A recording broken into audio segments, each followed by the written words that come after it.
Una sa ating mga balita, muling binigyan diin ng Malacanang ang mga bunga ng reforma na nakamit ng bansa sa ilalim ng Administrasyong Aquino. Reaksyon ito ng palasyo matapos ang pahayag ni Vice President Jojo Marbinay laban sa administrasyon sa paglulunsad ng Partidong Una kahapon.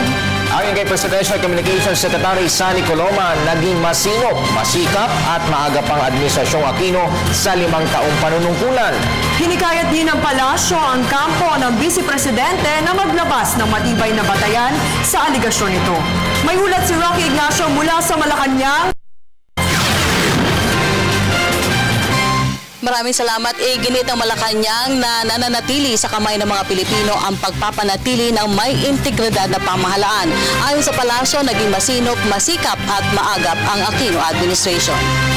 Masinop, masikap at maagap ang Aquino Administration. Ito ang binigyan din ni Presidential Communications Secretary Sunny Coloma sa harap ng ika-5 taong panunungkulan ni Pangulong Aquino. Git ni Coloma, sa loob ng 5 taon, marami ng natamong bunga na reforma, kabilang na mataas sa kumpiyansa sa ekonomiya at pamumuhunan, pagbaba ng unemployment rate, dagdag oportunidad at benepisyaryo ng maralitang pamilya. Ni Pangulo Aquino ang kabutihan ni Juan at Juana de la Cruz sa pamagitan ng mabuting pamahala sa matuwid na daan nitong nakaraang 5 taon. Masipag, maagap at masinop ang gobyerno sa pagtugon sa pangailangan ng mga mamamayan. Pinaghahandaan ang krisis at kalamidad bago pa man ito sumapit upang tiyakin ang kaligtasan at kapakanan ng sambayanan. Di ba't ngayon, bago pa dumating ang malakas na bagyo, ganap na ang kahandaan ng gobyerno sa pamagitan ng NDRRMC para harapin ang panganib ng kalamidad. Tamo ang layuning zero casualties katuwang ang mga local disaster risk reduction councils. Mahigit 700 bilyong piso o 37% ng national budget ang pamahalaan inilaan sa social development at poverty reduction. Sa huling survey ng SWS noong Mayo 2015, nabawasan ng tinatayang 800,000 pamilya, nabawasan ng tinatayang 800,000. Ang dami ng pamilyang nagsabing nakaranas sila ng gutom noong nakaraang 3 buwan o self-rated hunger. Ayon sa SWS, the survey found 0.5% or an estimated 3 million families experiencing involuntary hunger at least once in the past 3 months. This is 3.7 points below the 17.2%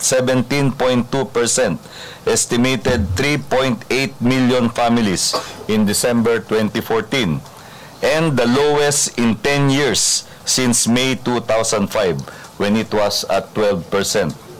Sa kahalintulad ding survey sa self-rated poverty, bumaba ng 3% ang nagsasabing sila ay mahirap kumpara sa average na 5% sa 4 na quarters noong 2014. Sa larangan ng hanap buhay, bumaba ang unemployment rate ng 6.6% nitong Enero 2015 mula sa 7.5% na naitala noong 2014.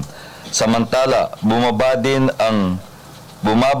ang bilang ng overseas Filipino workers mula 10 million tungo sa 8.4 million na katao. Gate pa ng kalihim, tunay na nasa kamay ng tao na mapanatili ang may integridad at matatag na pamahalaan. Ang gobyerno ay tunay na nasa kamay ng mga boss. Batay sa prinsipyo ng mabuting pamahala, meron tayong gobyernong bukas, hayag at may pananagutan. President Aquino has built on the platform of good governance. The Aquino administration has brought forth a government that is open, transparent, and accountable. The Aquino administration stands on its record of good governance that has transformed Philippine society and restored the Filipinos' sense of pride and dignity. Taas noo na ngayon ang Pilipino sa kahit sino man sa buong. Ipinahayag ito ng palasyo sa harap ng obserbasyon ni Vice President Jojo Marbinay na umano'y manhid at mabagal na administrasyon. Kasunod nito, hinikayat ng palasyo ang Vice Presidente na maglabas ng matibay na ebidensya ukol dito. Ba karapat-dapat lang na kapag mayroong ibinabatong mga paratang o kung mayroong isinasalaysay sa mga mamamayan, Di po ba karapat-dapat lang na ito ay may konkretong batayan? Ito ay hindi espekulasyon, ito ay hindi haka-haka, hindi ito cliche o hindi rhetoric lang lamang. Dahil matalino po ang mga Pilipino naghahanap ng konkretong batayan. Hindi po maaring malinlang at madala lamang sa madamdaming pagbibigkas ng mga kataga. Samantala, wala namang masamang komento ang palasyo sa naging pagganap nito sa tungkulin sa gabinete.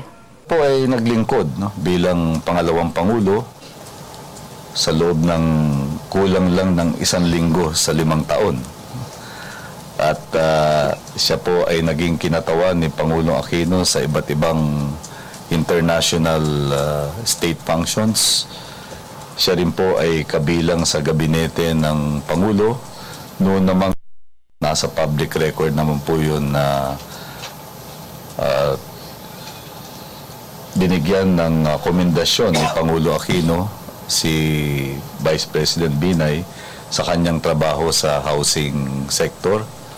Wala din naman po tayong nakalagay sa record na hindi mabuting komentaryo tungkol sa kanyang ginawa naman sa OFW sector na kung saan siya rin ay presidential advisor. Kaya meron naman pong mga objective na pamantayan para dyan. Ang ating pag-uulat muna dito sa Malacanang sa tulong ng RTVM. Ako po si Rocky Ignacio para sa Telebisyon ng Bayan. Maraming salamat, Rocky Ignacio.